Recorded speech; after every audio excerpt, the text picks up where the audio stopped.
Hello, cloud engineers. I'm Jeremy Morgan from KodeKloud, and today we're focusing on a key part of infrastructure as code, managing secrets in Terraform. Whether you're a beginner or an expert, managing secrets well is vital for secure deployments. Today we're going to look at 3 ways to store secrets in Terraform. There's good, with variables in TFvars. There's better, with environment variables. And then best, with HashiCorp Vault integration. Now before we start, let me show you what to avoid. And I often see this in GitHub repositories. Secrets stored in plain text in config files. We don't ever want to do this. Now, if you've done this before, don't worry. By the end of this video, you'll learn 3 secure ways to manage secrets in Terraform. Let's begin. Now, approach number 1 is going to be variables and TFvars. And I consider that good. It's not the safest, but it's good to learn for our foundation.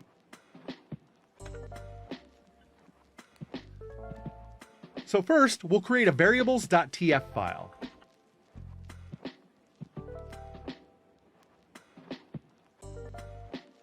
Okay, and in variables.tf, we're telling Terraform we have these 2 variables.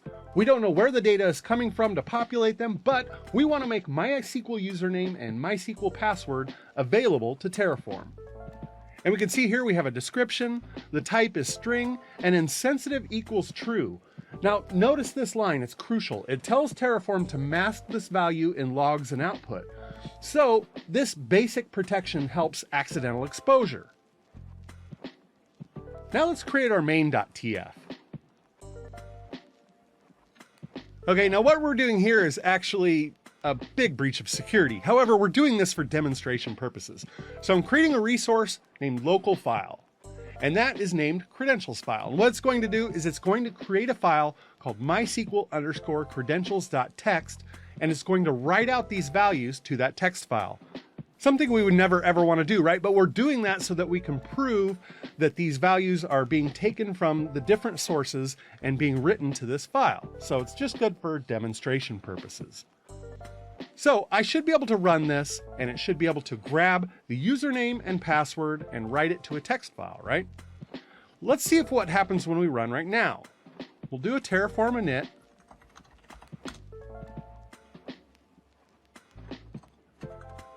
And then Terraform plan. Now you see here it's asking us for a MySQL password, right? So we need to type in a username and password for this. And we'll just type in password. Here's a MySQL username. We'll type in user, etc., right? So variables TF is telling Terraform, hey, you've got these variables, you need to get them. Terraform isn't seeing any source for it, so it's asking us when we run Terraform plan. So what we're going to do is store the secrets in a TFvars file. That way we don't have to remember it and type it in every time. Now in terraform.tfvars, we have data for those 2 variables that we've created.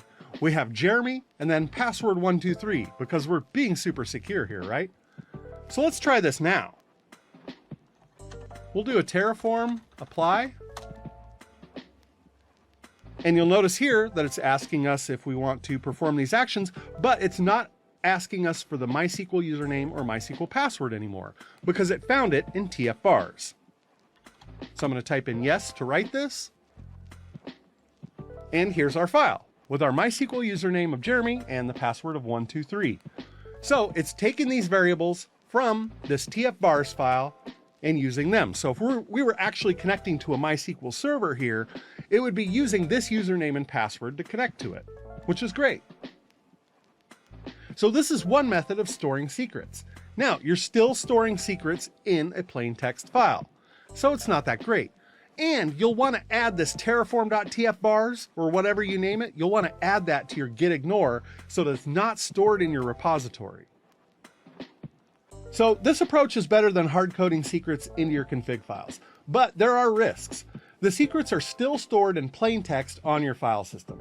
And that's why I said you should always add the TFvars to your git-ignore file. Now let's level up our security game. Instead of storing secrets in files, we can use environment variables. So I'm going to delete this Terraform TFvars file.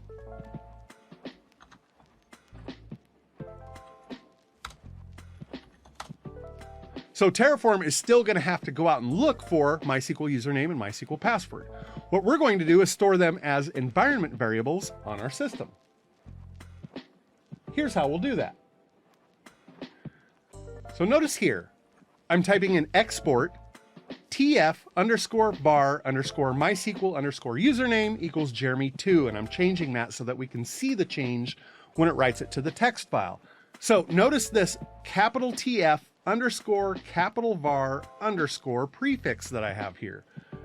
So any of your environment variables that are prefixed with this, Terraform will pick those up, read them, and use them. And when Terraform uses it, it just removes this TF_var part of it and only the MySQL username. So as far as Terraform is concerned, this TF_var_MySQL_username is actually MySQL_username anytime it goes to use it. So we will store this environment variable here. And then I'm going to do the same thing for password.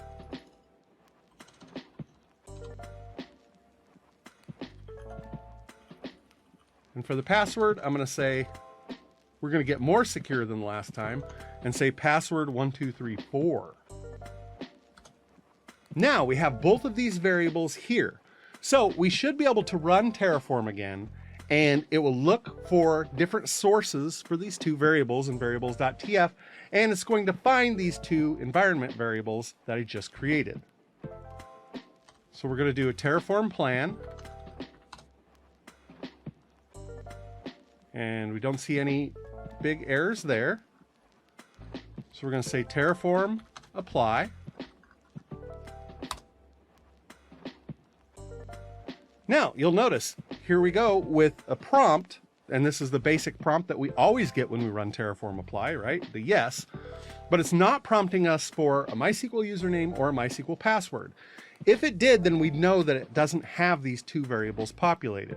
Since it didn't prompt us, then it obviously knew where to find it. And here we go. We've got our new values written into that MySQL credentials.txt. So this is a step forward, right? So this way is better than the previous one, right? Because the secrets aren't stored in any files. The environment variables only exist on your current session on your current machine. So there's no risk of accidentally committing them to version control or anything like that. So Terraform is now extracting these values from our environment variables. And this is a better way of handling secrets. But what if we need to share these secrets across a team? Well, this brings us to our best practice. So I've shown you good and better. Now we're going to best, which is going to be HashiCorp Vault. So I'm going to install HashiCorp Vault on my machine according to the instructions on the website, and then we're going to jump in. This is where things get really interesting. HashiCorp Vault is a dedicated secrets management solution that integrates beautifully with Terraform. We've downloaded and installed Vault on this machine, so I'll create another terminal here and we'll start up the server. Okay, so now I've got Vault installed. I can type Vault version, and it shows the version of HashiCorp Vault that I'm using. Great. Now what we need to do is we need to change a few things. So I will need to create another terminal to start. And this is the terminal that we're going to run HashiCorp Vault in. And I'm going to run it in a dev mode. The reason I'm running this in dev mode is because in production mode, there's a little bit of difference with the secrets and keys and how things are set up. But I just want to show this for demonstration how you can access Vault. So I'll say Vault server dev. There we go. Now we have an application running here, and we can see that it says you may need to set the following environment variables, which we do. Need to set this. And I will copy that.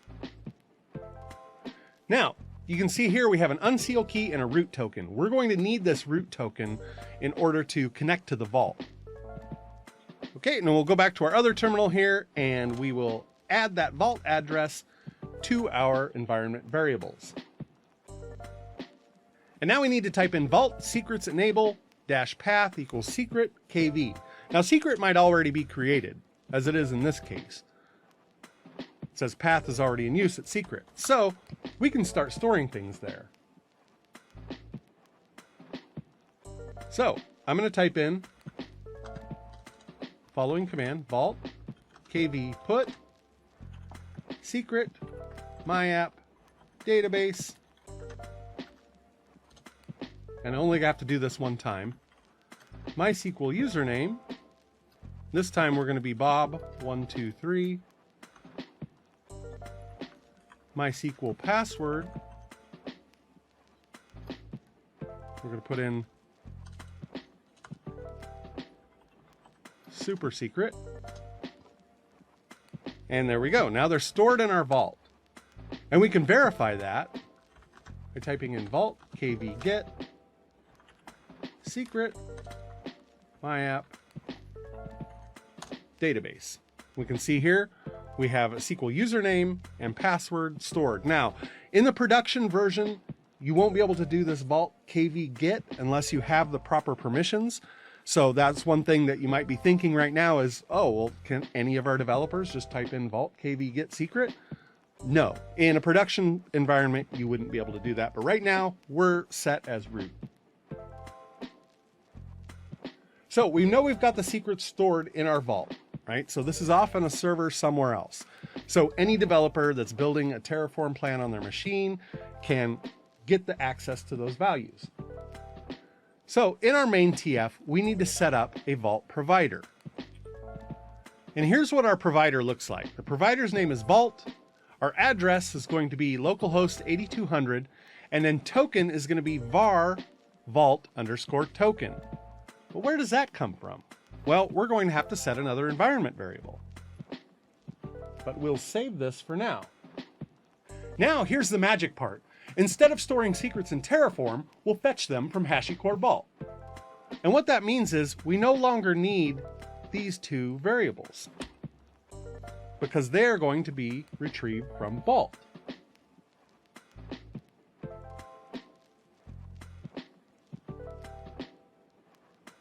However, we do need that Vault token. So here in our main TF, we have that var Vault token. So we need to create a variable space for that.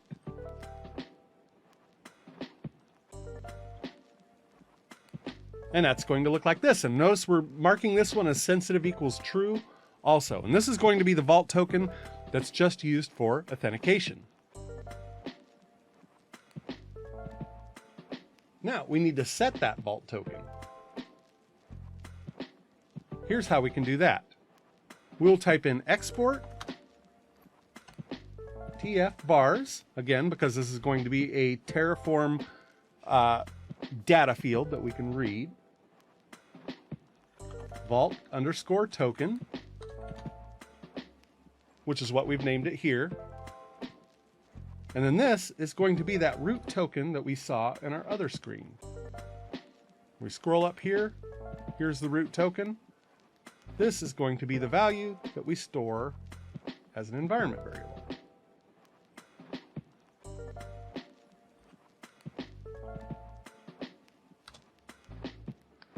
There. Now Terraform will be able to look at variables TF and say, hey, I need this vault token. It'll get the vault token from our environment variables, and then it's going to use it.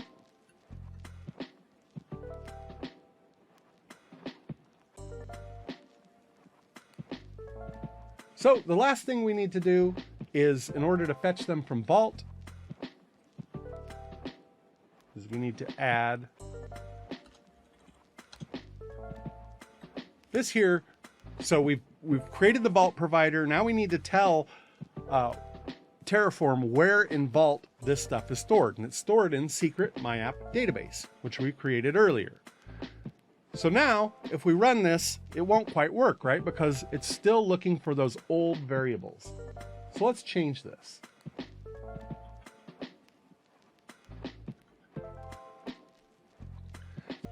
Now, instead of looking for Terraform variables, you can see here it's going into data, which we've specified up here, vault generic secret.database data, and it's looking for MySQL username and MySQL password. So if we were using this in our Terraform plan to connect to a MySQL database, this is how we would grab these values. But instead, we're writing it to the file for demonstration purposes. So now I'm going to type in Terraform init again.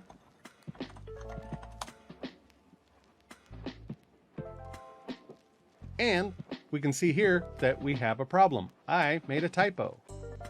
I'm leaving it in the video. We'll run Terraform init. Everything looks good. We'll do a Terraform plan. And it says Vault token for authentication. What that means is we've done something wrong here, because here in variables, it's saying we need a Vault token, right? We've declared it in variables.tf. However, Terraform is not able to find that data in here. So we will click out of here, and we are once again going to establish that Vault token.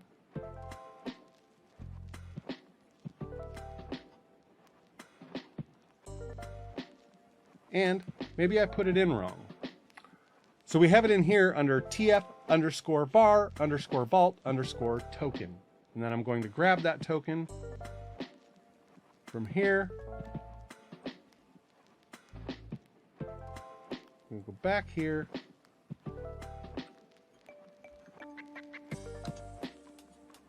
And we'll do Terraform plan again. Okay, and this time it doesn't ask for it. So there probably was a typo or something in how I set that up.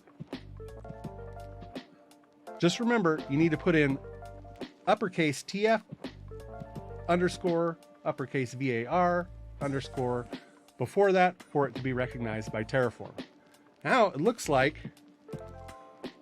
we are ready to go. Terraform plan goes, so we'll do Terraform apply. And now the only thing it's prompting us for is the actions. We'll put yes, and it says complete. And here we are. We've got the values from HashiCorp Vault. We've got Bob123, password super secret, and we're ready to go.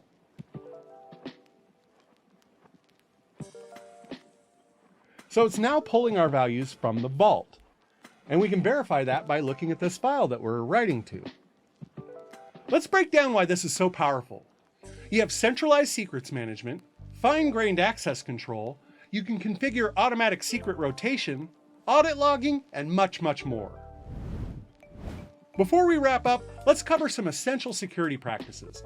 Always encrypt your Terraform state files. Always use version control, but never commit secrets into that version control. And implement least privilege access when possible. Regularly rotate your secrets, and enable audit logging. And there you have it. You now have 3 solid approaches to managing secrets in Terraform, from basic variable files to full-fledged Vault integration. Now, if you found this helpful, don't forget to hit that like button and subscribe for more infrastructure as code content from KodeKloud. Drop a comment below with your favorite secrets management approach. Now, if you found this helpful, don't forget to hit that like button and subscribe for more infrastructure as code content from KodeKloud. Drop a comment below with your favorite secrets management approach.